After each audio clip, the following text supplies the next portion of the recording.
So now we are going to have the very last presentation for this wonderful conference, and it's coming from Calcutta, and I think that's appropriate. It should be very interesting. It's from Ms. Bahata Ansumali Mukhopadhyay. She is an independent researcher exploring the structural and semantic aspects of the yet undeciphered Indus-script inscriptions.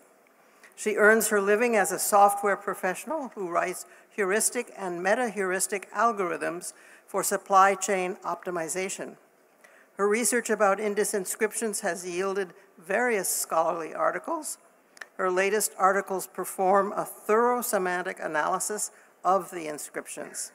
Her research claims that the semantic scope of the Indus inscriptions mainly comprises taxation, trade, and craft licensing, commodity control, and access control. She has given more than 12 invited talks on her research at several esteemed academic institutions. She has also talked about her findings regarding the Indus script on radio and on International Television of India. She is also a widely published Bengali poet. Her poems have been published in several magazines and poetry anthologies and have also been translated to Oriya, Hindi, and English by other acclaimed poets. How wonderful that we are going to conclude with the thoughts of a poet. Vanakkam, namaste to all. I'm very grateful to the, I think I need the, this one, the pointer. Yeah, so I'm very grateful to the Tamil Nadu State Department of Archaeology and to Roja Muthiah Research Library for organizing such a secular, science-oriented and pluralist, inclusive platform where we can all have our say on Indus script, Indus civilization, etc. So my talk is today from Mina to Mani, influence of ancestral Dravidian symbolism on Indus scripts glazing and gemestone-related fish signs, and Indus civilization's word for apotropic gemstone eye beads. So just I am wearing so many bead necklaces because I think because I'll be talking about their crucial importance in Indus civilization's trade and their economy, and actually this kind of carnelian beads and lapis lazuli beads, which are actually now very affordable to middle class people, were possibly only affordable to the Sumerian queens or Akkadian queens that time, coveted export item of Indus civilization. So when I say that Indus civilization was kind of a, so one moment, I'll start my stopwatch so that I don't get carried away. I kind of keep the time. So Indus civilization, when we say that the Indus script is actually mainly used for mercantile administrative control, etc. So it looks very prosaic, but when we also say that the symbol, it was mainly using meaning symbols or word symbols, not in a spelled manner, not syllables or alphabet. And I think that's a very good news, because if you have this kind of brief inscriptions written in alphabetically or syllabically, then I think you would only get names and all. But here, because it's a other way, you can get to enter the symbolic world of Indus civilization's people, how they perceive the world. So even in commercial things, in commercial scope, because they're using symbolism, many of their thoughts would be there, which we'll always not find in archaeological material. So archaeology would inform the scripts, decoding a lot, and the script, if successfully decoded to some extent, would also inform archaeology and history, I think. So how to go forward and backward, let me check. Okay, nice. So this is, today we'll talk about the fish signs of Indus inscriptions. Almost 25% of the Indus script inscription lines, if we exclude the tablets, reverse metrological, numerical kind of inscriptions, then almost 25% have the fish sign inscriptions. And at least symbolically, it is a fish because the crocodile is, kind of holding it between its teeth. But was it really fish? So Parpola has said that they were mean word-based Dravidian astral theophoric names. Mahadevan said later that there might have been water nymphs and priestesses worshipped in IVC. Fair Service said there could have been Dravidian words for tribal chiefs. The sound value would be Piri, etc. According to him, Branwell said that the fish sign is possibly a syllabic sign, at least in one of his books. S.R. Rao, who claimed decipherment by Sanskrit, said that they have phonological values, S-man, etc. So, as I said, 25% of the inscriptions are comprised of fish signs. So kind of, if we understand their overall semantic scope, then we get a very good understanding of the Indus inscriptions. And my first claim, so I'll try to substantiate my claims in the later section of the talk, but just to tell what all I'm going to talk about. So I say that in these fish signs were used to signify crafts or commodities related to shiny, glazed, polished objects, such as faience, glazed steatite, gemstones, laboratory crafts, pyrotechnology, highly polished metals, etc. And, okay. So, my next claim is that Indus scribes used actually an ancestral Dravidian homonymy in the fish signs, where the Proto-Dravidian mean word for fish was used to signify ancestral Dravidian nouns that use the mean root verb for shining, glittering, polishing, and various bright objects which were taxed, commodities and licensed trades and crafts.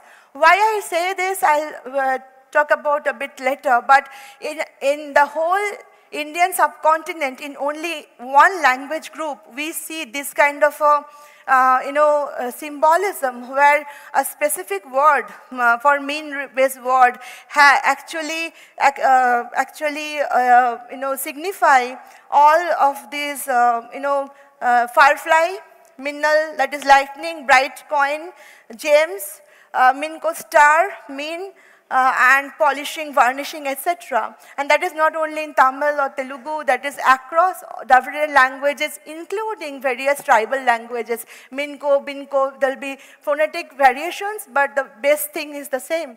So I will say why I come to this conclusion later. And then there's another thing.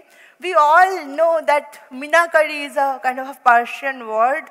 But I say that the Mina part of this word, actually Minakari means enameling, and that Mina part of the word is actually an Indus Dravidian word that would possibly originated with Indus glazing, faience, gemstone polishing crafts, etc., which were popularized in ancient Persian Gulf by the Indus traders, who were itinerant traders or resident traders. Actually, there's a lot of archaeological evidence that actually Indus traders not only traded, they actually settled there. Craft people settled there, Russell, Ginge, etc.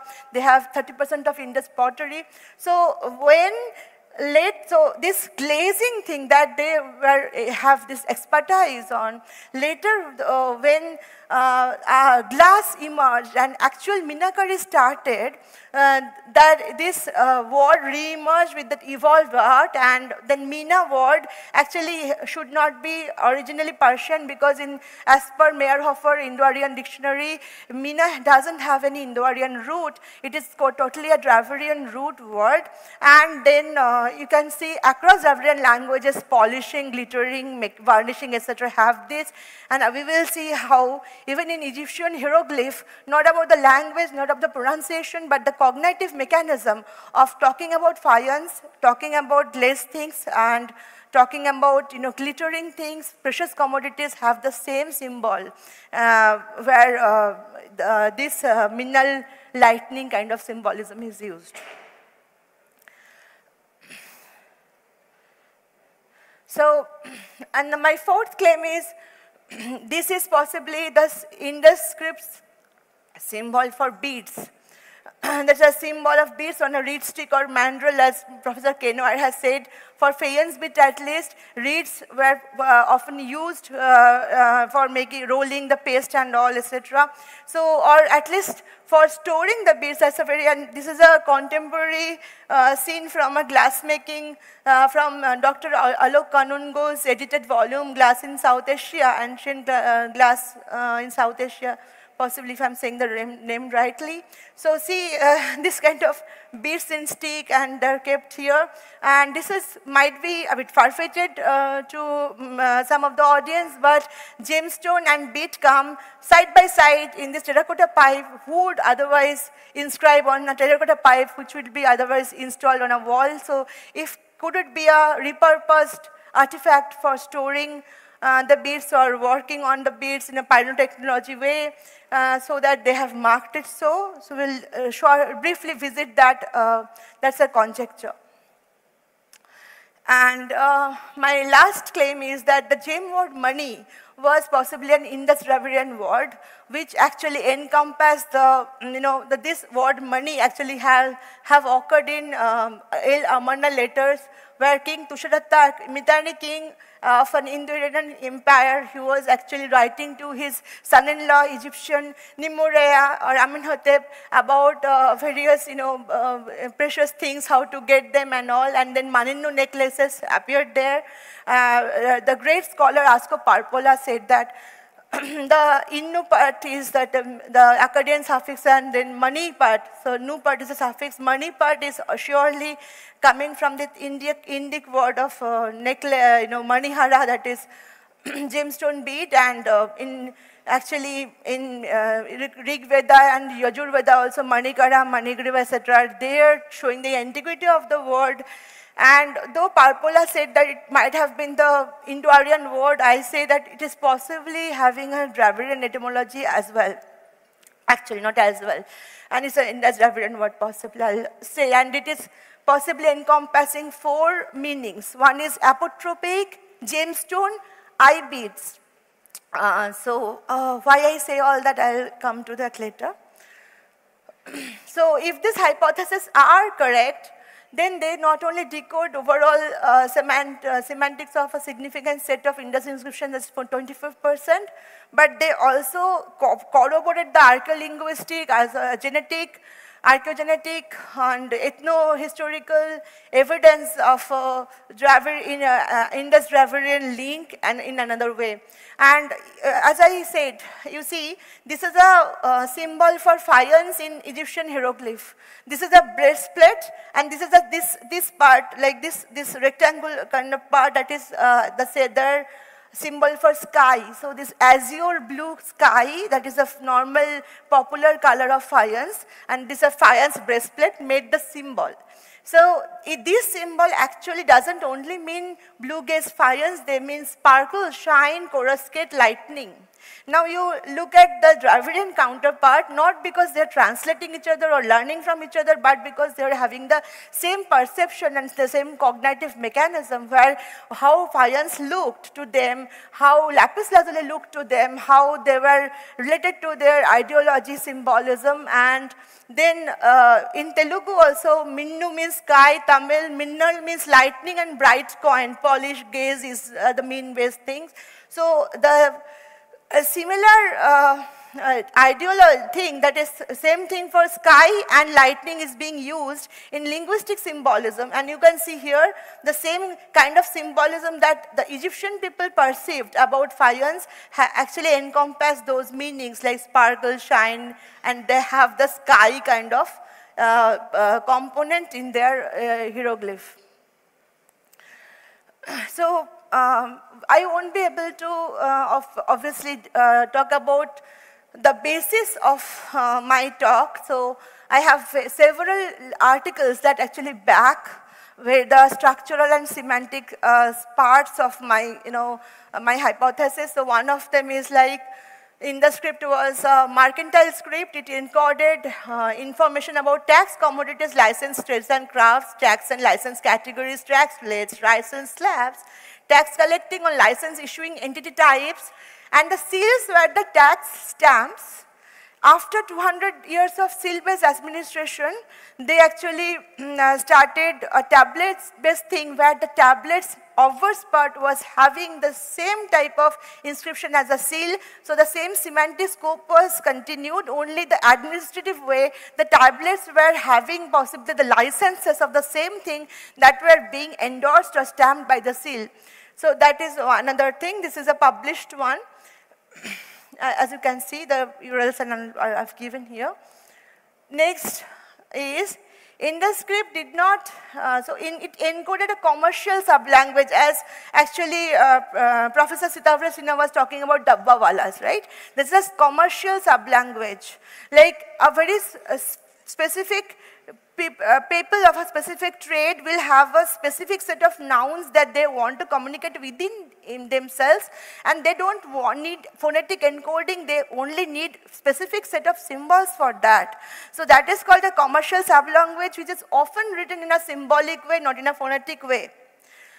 And InterScript used symbols for meanings. Sometimes it used metonymy, like crown may signify crown, but crown can also metonymically signify king. Or sometimes, in only a few cases where possibly when the meanings were more abstract, could not be signified very easily using a pictogram, they were using homonymy, where the symbolism that have actually happened in language, like Sumerian Ti means arrow and life. So to signify life, they use the arrow sign, because how to otherwise depict life.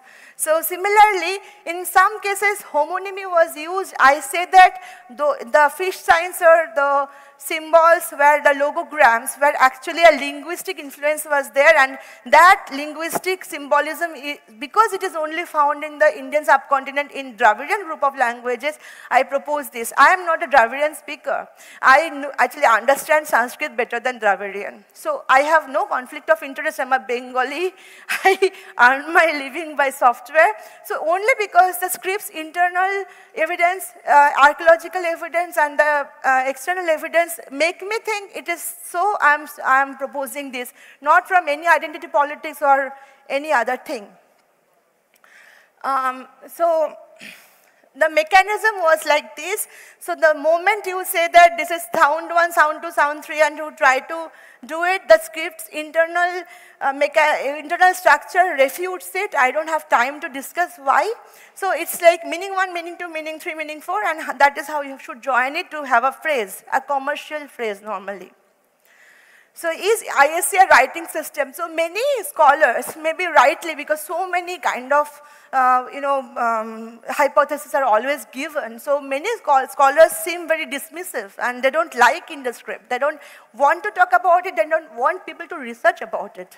But is it a writing system? So I'll say, if Proto-Cuneiform is a writing system, then so is InterScript. So a very important, very eminent scholar, Peter Damerow, said that Proto-Cuneiform structure is far from linguistic structure, doesn't encode phonetics, has a very specific scope of meaning, that is, I said, commercial sublanguage, and doesn't have a linguistic syntax often. Sometimes actually you can have a linguistic syntax, pronominal adjective, postnominal adjective. Even a stamp, if you have a Romanian language stamp, you have a different numerical noun sequence. In another thing, you will have a different numerical noun sequence depending on our cognitive mechanism, because subject, object, verb, object kind of thing. Our thinking, even in a stamp, have an influence on the syntax. But it's not a very rigid linguistic syntax in formalized data carriers. So InterScript, seals and tablets were formalized data carriers. So they did not have very rigid linguistic syntax. They didn't have to. They were not needed for that. So you can see a very interesting modern example of commercial sublanguage in your hallmarked, bangles, say. So different segments will have different kind of information. Sponsors mark, standard mark, traditional fineness mark, assay office mark, date, etc. So in each segment, specific type of symbols like gold or silver Britannia, etc. Those kind of things will be there. So that means each segment will have a specific information. Each segment, that is why, can have a specific set of functional signs appearing in them, and the symbolism will not be very easily able to decode if you do not know beforehand, because it's specific to, like, the people who had it, they had their own symbolism, that, okay, a crown is normally made of gold, so they use that, etc. And you can see the balance, weighing balance also comes in this kind of, we have weighing balance kind of thing in the civilization also, man, load carrier. So this kind of symbolism come there, but in different interpretations. So in nutshell, till now, my articles have said that different segments are there. In one segment, say, the commodity signs are coming. In one segment, tax rate or license slabs are coming. Another segment, commodity name-based or metrology-based tax or license categories are coming. There are very long papers backing up these things, right or wrong, but I don't have time to discuss all this now. One moment. So you can see the modern stamp.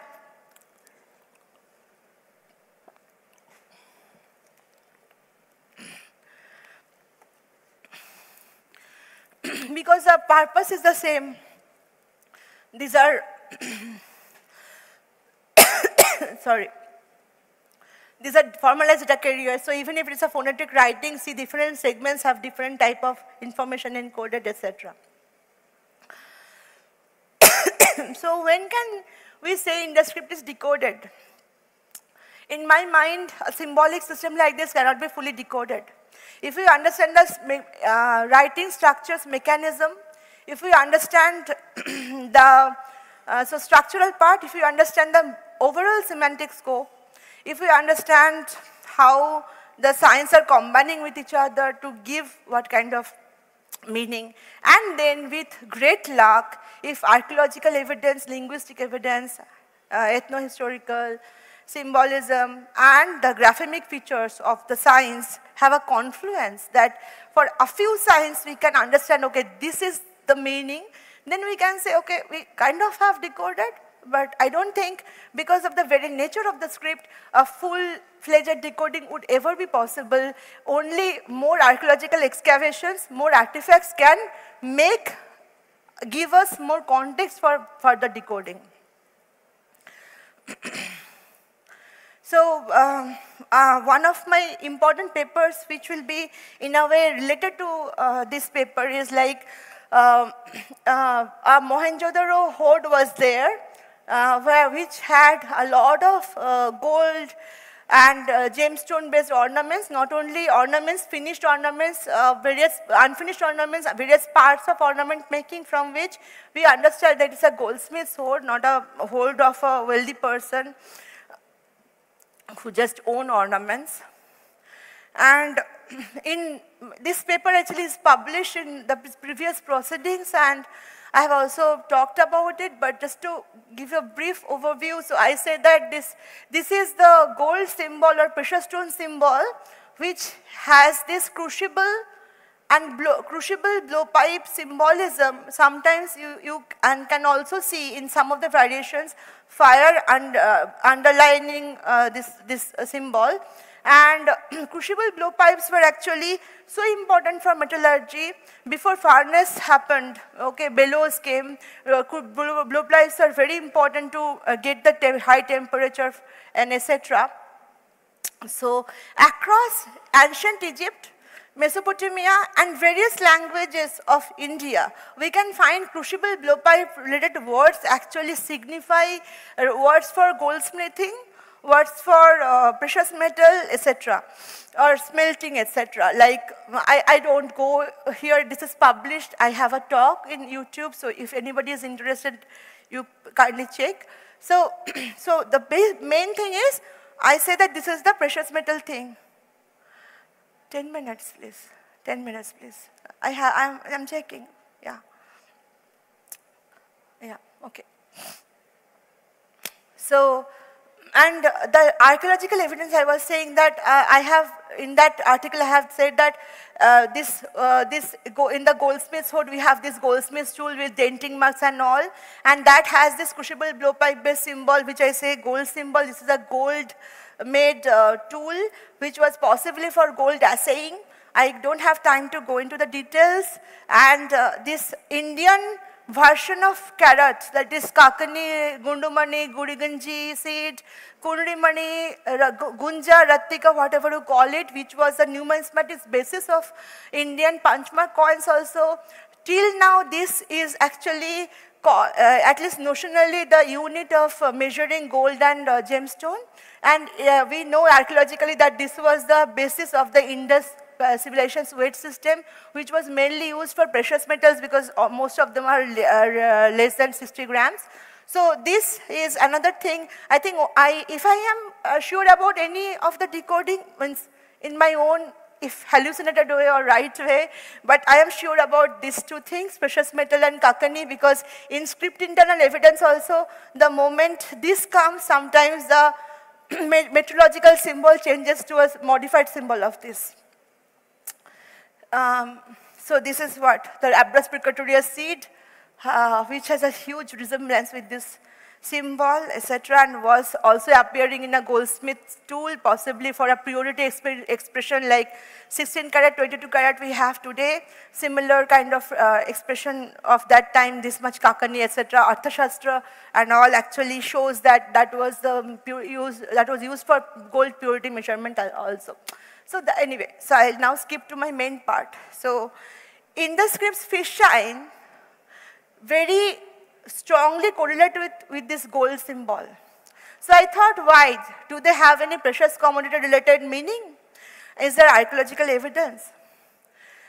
And you can see in stamps often in the part where commodities will be mentioned. Sometimes the commodities will be mentioned separately in two seals, and they will be mentioned together in a combined seal. Similarly, in Indus script has the same structure where fish, precious metal, then fish, precious metal together. This kind of structures are often found. So actually, we have found in my paper I have given. So it is very difficult to archaeologically contextualize things because often a seal can be there in a residence of a person. A seal can be there in a khan or sarai or like inn with a traveling person. Or a seal can be there sometimes in the very workshop or very factory where the seal is being used in that context especially. So in only those contexts, if we see in a Mohenjo-daro jeweler shop, the only seal that we have is a fish sign seal. So from there, I thought that yeah, this archaeology actually kind of supports this. And then in Charnhudaru, the bead factory, in the vicinity of the big factory, you see this carnelian color I have given for all the seals that have fish signs, and in that vicinity of 8D, 9D, etc., as per Mackay's report, I have made this picture. And in that place, fish sign inscriptions are really abundant. In Harappa also there are. So and I have given in my paper various other examples, but again, contextualization is not very easy for also the archaeological excavation reports are also not often very good for Indus scripts recording purpose. They don't give enough context. They often discuss things out of their context in many various reports, I feel. So then I have already shown you this mean-based homonymy, which is exclusively Dravidian for so many things have happened. So linguistically, it makes sense. Because in only, so if they wanted, so in Indus people, if they wanted to describe their very important pyrotechnology, their faience, their glazed steatite as traded commodities, and lapidary, polishing, those gemstones of various qualities, like lapis lazuli will be very costly, carnelian will be somehow less costly, agate is there, onyx is there. So many things are there. So they needed various fish signs. That is why so many fish signs are being used for all that category of glittering things. And in Egyptian hieroglyphs, you have found a direct parallel. Faience and glittering things have the same determinative of semantic classifier. Then there's a very interesting thing. This seal, I think in Parpola's thing, Parpola's CSI volume, it is called, this iconography is called unidentified object. But it is clearly a necklace, bead necklace, maybe because of maybe the eye of a woman, maybe, I don't know, so it was not found because S.R. Rao said it is possibly a seed drill, but I think it's clearly a necklace. So very few cases, normally iconography and inscriptions are having many-to-many cardinality. They are not 1:1. Iconography is about possibly merchant guilds, emblems, local rulers' emblems, etc. And when they kind of control various kind of commodities, so various type of inscriptions will come with the same iconography. Same inscription will kind of different iconography when different people are controlling. But in this rare case where we have an object as an iconography, so who will actually use a necklace as their iconography? Possibly a jewelry kind of guild of jewelers or bead makers. So if it might be accidental or whatever, but this iconography comes with a fish sign inscription, which is a nice coincidence, if you may call it so. And this I have said that this graphemically, this is very much like this faience beads that Quenoir mentioned on a mandrel or reed stick. So this is also a great way of organizing beads, and sometimes this sign actually also comes with fish sign inscriptions, you can see here. So string beads possibly was represented here. And you can see, again from that book, I have given this example where you can see that on a mandrel, this kind of glass beads today are being used. The process of making them are different. One is hot, one is cold treatment. But for glazing only faience, you have to heat. But again, the mechanism you can see. And I have a conjecture that this terracotta pipe, which they are saying normally terracotta pipes are like this, mounted on walls. So why would such things will be inscribed? So, in archaeology at least, you see this paper, like prehistoric repurposing of Mississippi and Dover tools. So archaeology has also various kind of repurposing, the way we do repurpose.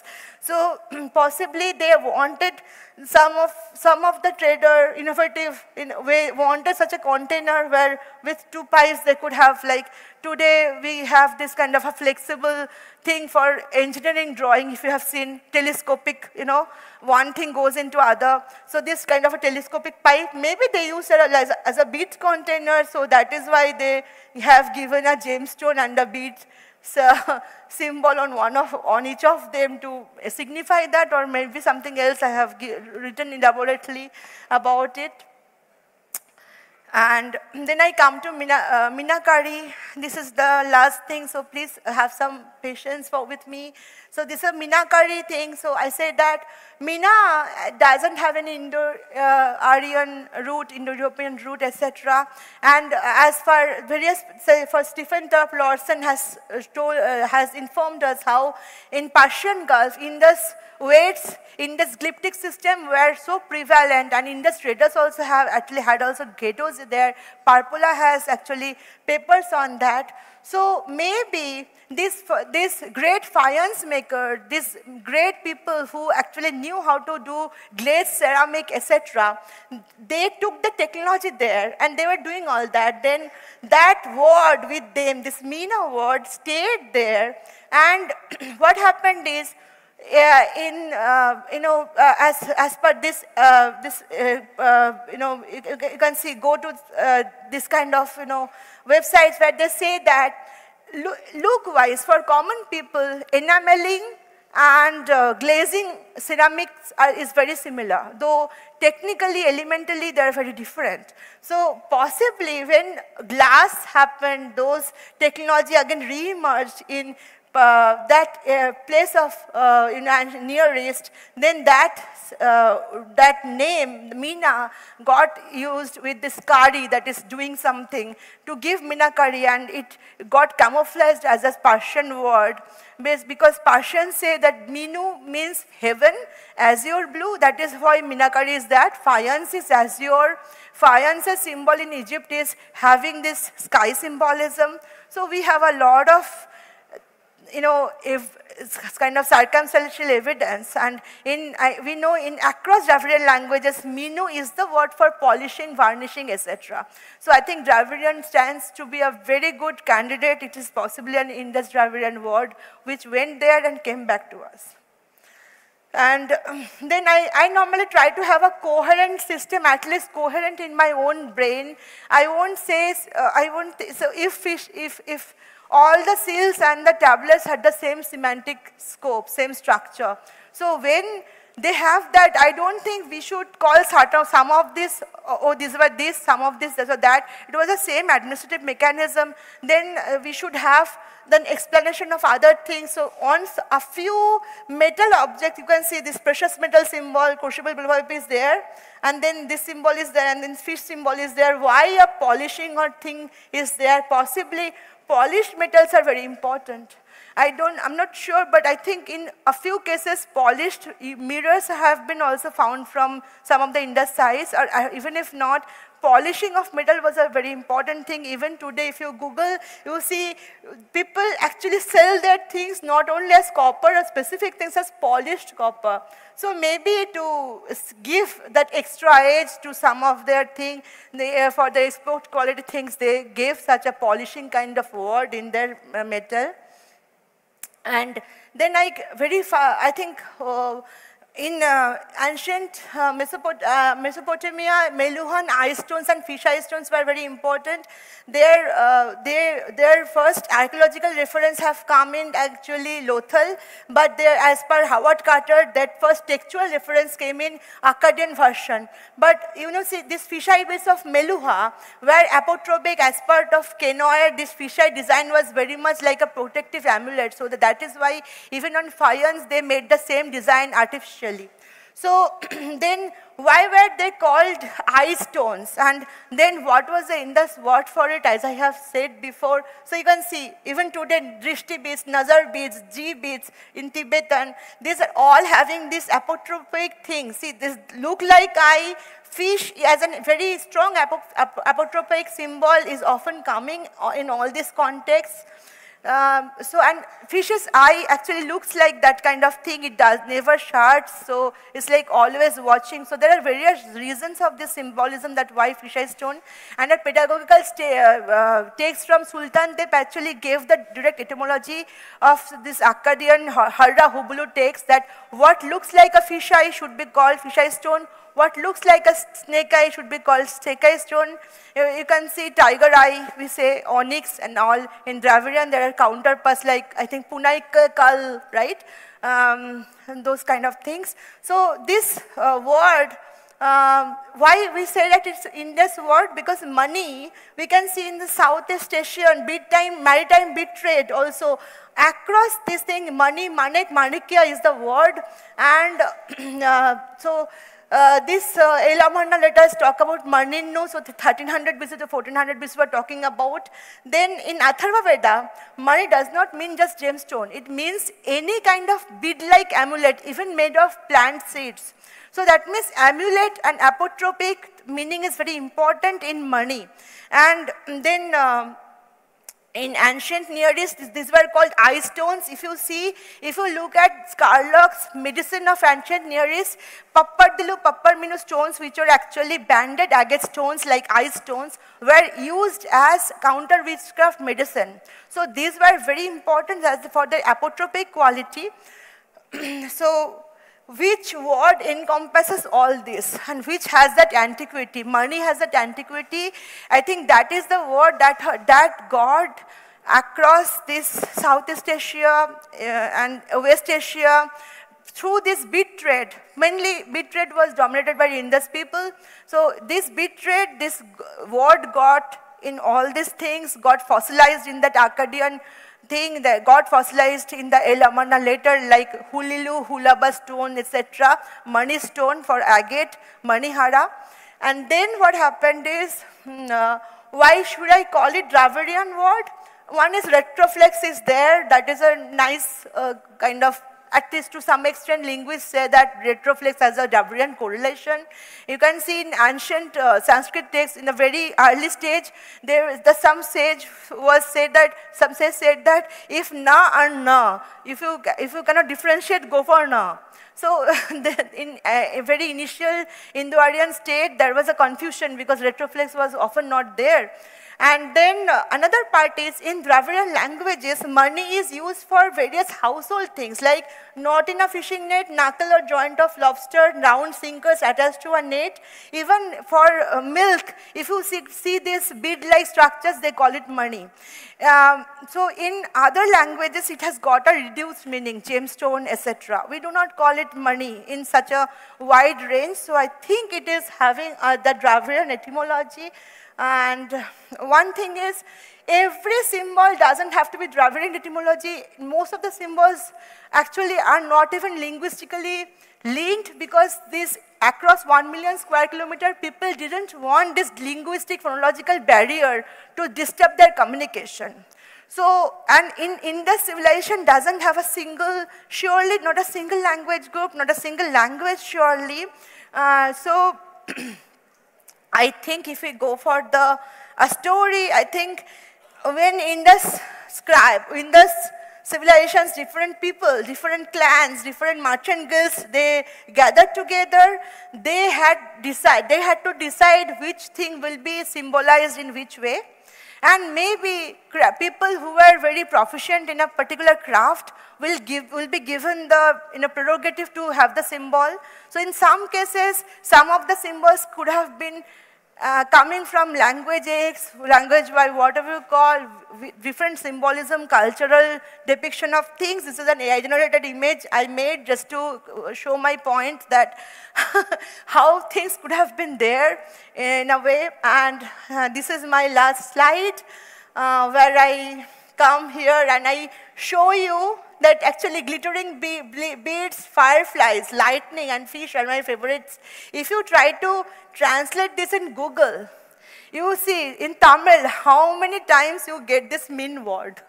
So I think that in some way drives my point here. Thank you for your patience, and please let me know if you have any question. Thanks. Thank you.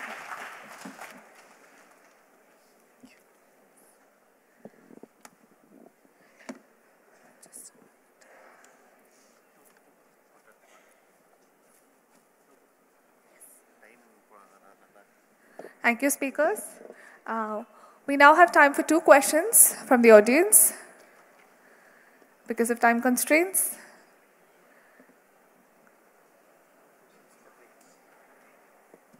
Questions? Students? Anyone from the delegates? Any questions?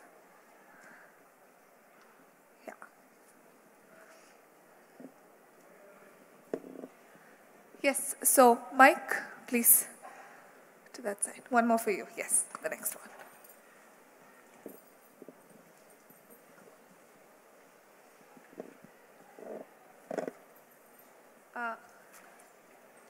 Satya,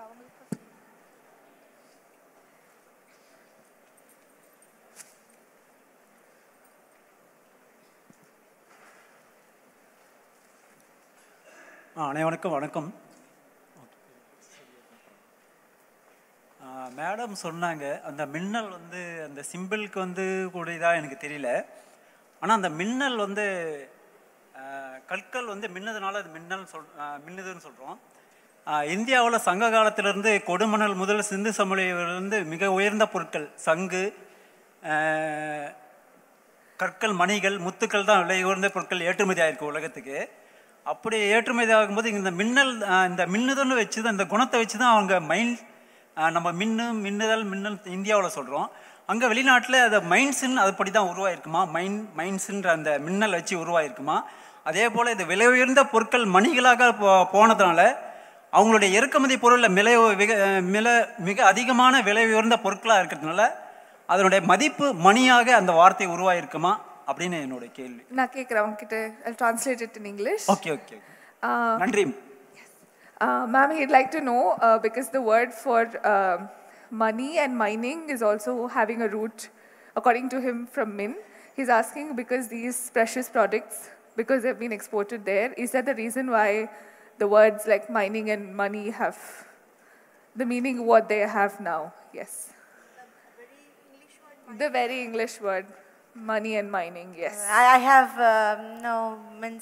regarding, I have never tried to explore that, and I sincerely doubt that. அவங்க ஆங்கில வார்த்தைகள் ஆராய்ச்சி அந்த மாதிரி பண்ணதில்லைன்னு சொல்கிறாங்க. அப்படி இருந்ததுனாலும் அவங்களுக்கு அந்த வார்த்தைகள் அதிலிருந்து தான் வந்திருக்க வாய்ப்பு இருக்கான்னு சந்தேகம் இருக்குன்னு சொல்கிறாங்க sir. Thank you. Next question please. My question is for Dr. Sinha. So, sir, what I wanted to ask is, see the Indus Valley region and the Harappan sites, it spans a large geography and hundreds, thousands of years in a way. So, have you, is it a possibility that, the population was probably multilingual to some extent, and they were also using the same set of symbols, not only to depict different functions, like whether it's astronomical, mercantile, depiction of objects and goods, but also different languages. So has there been any sort of exploration in this regard, that maybe it's not just one language, but maybe it's grouped together by trade, by function, and by language, and by site as well, and in chronology? Yeah, so very interesting question. So there are two aspects of your question. One is longitudinal, the other is transverse, right? So if you go across time, we would really like to know, whether there are certain signs which were first there, like earlier signs, then whether new signs were added later. Unfortunately, the stratigraphy information is available only for Mohenjo-daro and this latest harp excavations. So there's not that much information available about the exact stratigraphy. See, the early excavations of Worts and Banerjee and so on, they don't have that much detailed stratigraphic information. So unfortunately, we don't have the exact period of each seal, and as to the best of my knowledge, I mean, I'm not an archaeologist myself, but from what I gather from my archaeologist friends, the stratigraphic information is missing for most of the sites. So this is the problem with doing this, age-wise dating of which signs came first, which signs came later. As for the hypothesis that whether they were multilingual, yes, that has been seriously considered. And in fact, if people have tried to see whether the statistics of sign occurrence in the seals which are artifacts occurring in the various sites, they differ or not. So for example, we know very well that the West Asian seals having Indus signs have a very completely different sign statistics or sign occurrence statistics compared to the seals found in northwestern India and Pakistan. I mean, this was apparent even to Marshall and, for example, the first person to do the concordance, Hunter. So if you look at Hunter's book, the first concordance ever, this is I think 1930s or so, even without using computational methods, just by eye, he could see that, the sign pattern usage was completely different from in the West Asian seals, for example. So it's very possible that the same writing system was used to write very different languages. So for example, the Indus merchants who were based in West Asia were probably writing the local language using the Indus signs. But in absence of decipherment or a well-accepted decipherment, this is all pure speculation. All right. Thank you, sir. Thank you. Any other question? No. Yes, one last question for you.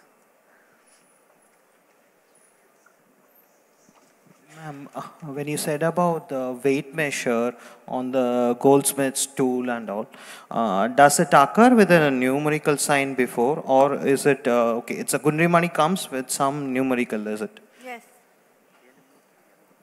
Yeah, am I audible? Yeah, I can Yeah, hear it comes with a numerical sign, very much so, and some of them, one person actually told me that the Kharoshthi numeral of 4 or 5, like it's a cross and all, and some strokes that actually come with it. It's scribbled the way it's like a functional thing, not an aesthetically decorated thing. It's on a goldsmith's hoard, and it has signs of getting it, like the tool is placed in between tooth, and actually it is very much look like at least the assay needles of modern time. Not only that, in 4MSR Binjore, that is a copper smelting site, at least Sir Arvind, Manjul sir's son Skanda, when I talked about it in ASI, he gave me, he told me about a very similar looking needle or whatever you call it, where the body was copper and the tip was, gold foil. And in another side, we have got body of copper and the tip was gold directly. That means the tip has to be gold for scratching the bodies, yeah. So why the tip is gold? What is it scratching on? Most possibly on a testing stone, and from Banawali we have got testing stone with scratches of gold. So gold testing was there. So precious metal was being transaction was happening.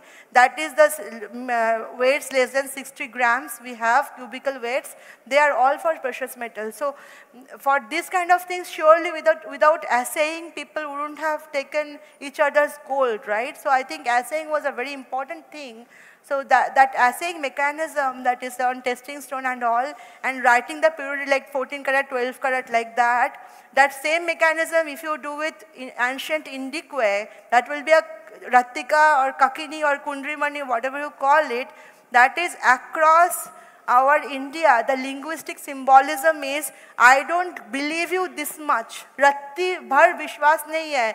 Ek Ratti Bishwash Korina in Bengali, and in, I think, Gundrimani Ashte Nambike Illa, something like that, and one of, I think, Kannada or, I don't know. So that means this symbolism that the minimum weight unit is Ratti is still continuing. So I think that is, the Indus civilization is the root of that weight unit and that symbolism. Thank you, ma'am. Thank you. We now come to the end of the academic session. I kindly request Dr. Sitabra Sinha and Ms. Bahata to take your seats. Thank you.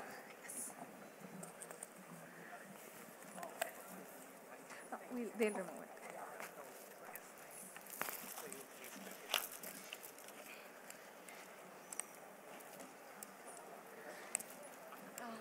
Can someone take it out?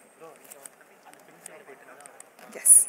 So I request Tirudi T. Uday Chandran, Sir, Principal Secretary, Finance Department, and Commissioner, Department of Archaeology, Government of Tamil Nadu, so to please adorn the stage for the valedictory ceremony.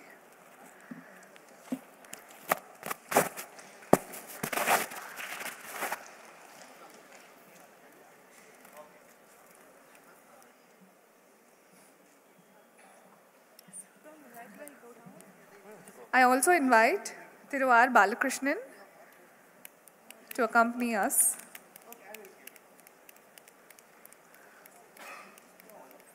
And also Dr. Brenda Beck. Ma'am.